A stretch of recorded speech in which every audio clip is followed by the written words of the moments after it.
بجلی فراہم کرنے کے لیے اس پر بہت بڑے بڑے سولر پلیٹس لگائے گئے ہیں۔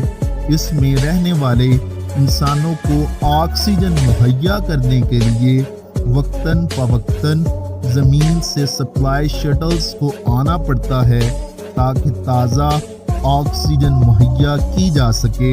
اس کے علاوہ اس کے اندر ایک واٹر ریکوری سسٹم لگایا گیا ہے جو کہ اسٹرانومر کے پیشاب کو صاف پانی میں کنورٹ کر کے پینے کے قابل بناتا ہے تاکہ ان کو پانی مل سکے۔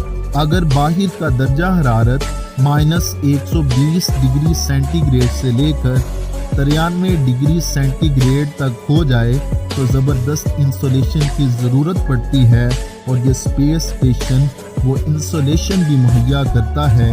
یہی وجوہات ہے کہ انٹرنیشنل